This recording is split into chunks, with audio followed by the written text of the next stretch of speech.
Indian corn. Most see it as a symbol of a fruitful harvest season. It is easily identified as the corn with the multicolored kernels, and it seems to adorn everything in the fall, from doors to centerpieces.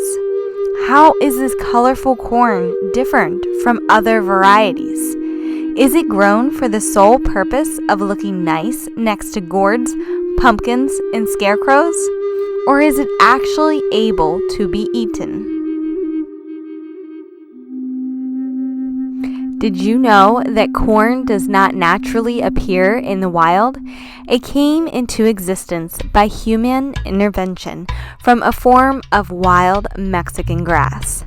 It was originally grown in the Americas and then was brought by Christopher Columbus to Europe sometime in the late 1400s.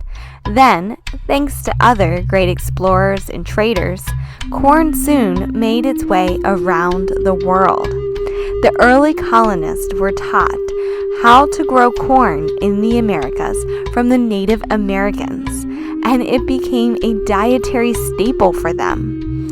Indian corn is noted as one of the oldest corn varieties. It is the type of corn that the early colonists would have been taught to grow by the Native Americans.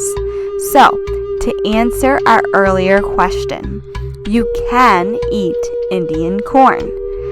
The kernels come in a number of colors, which include white, red, blue, and purple. The shells of the kernels are very hard. Some people even call Indian corn flint corn because the shells of the kernels are as hard as flint. Indian corn kernels have a small amount of starch that is soft and then surrounded by a larger amount of starch that is hard. This allows for the kernels to shrink uniformly when it is dried. So today, let's celebrate fall and this beautiful corn variety by creating Indian corn in our artwork.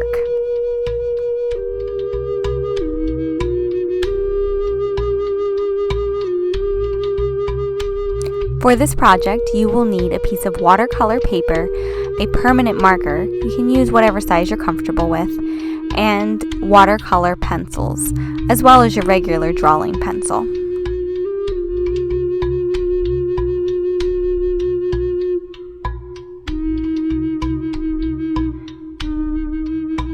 So let's get started. So the first thing I'm going to do is I'm going to sketch out my Indian corn. Now, this is a very basic sketch. You do not have to put in the kernels or any details at this point. What I'm going to do is try to get the size of the cobs, if I want 1 or 2 cobs, and how I want the husk to look. I'm now going to put it into my fast forward mode so that you can see how I did this step.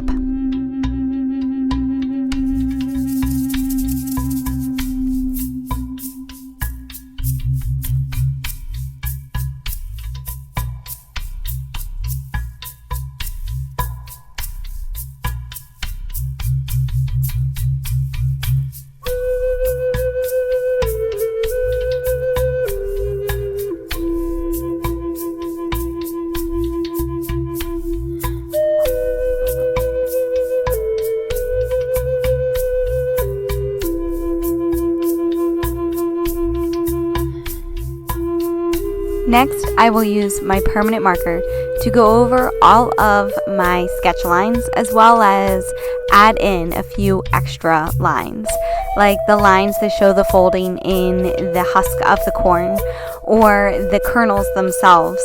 And I will also add in shading. I'm going to pretend like there's a small light source coming from the upper left-hand side of my paper.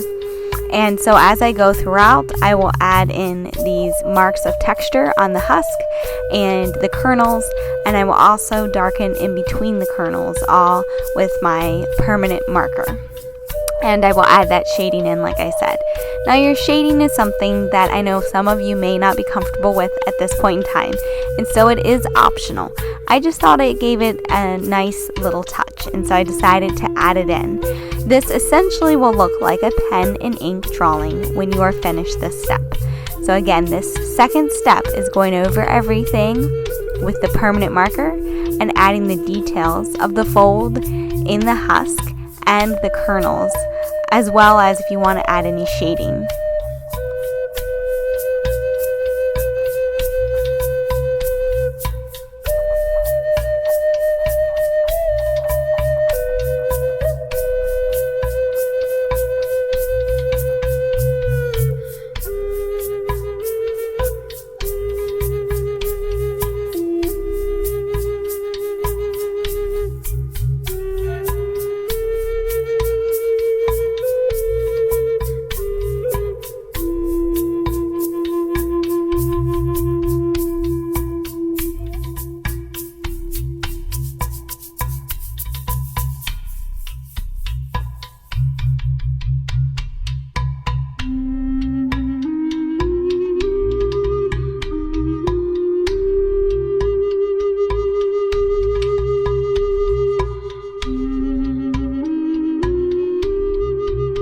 The last step is to use watercolor pencils to add color to your corn.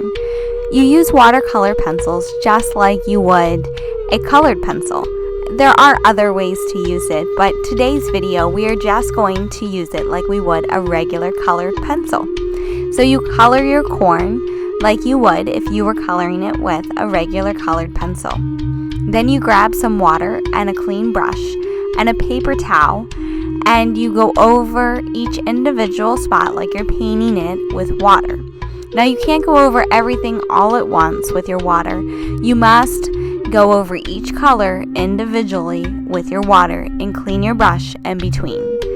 The watercolor pencils are made with a soluble center, so that means that when the water goes on it, it turns into paint. And so if you would take your water all over your corn, you will, one, get the color outside of the lines that you kept it in. You, secondly, will mix all of your colors, and it will become a very muddy looking mess. So there it is, the watercolor pen and ink painting of Indian corn.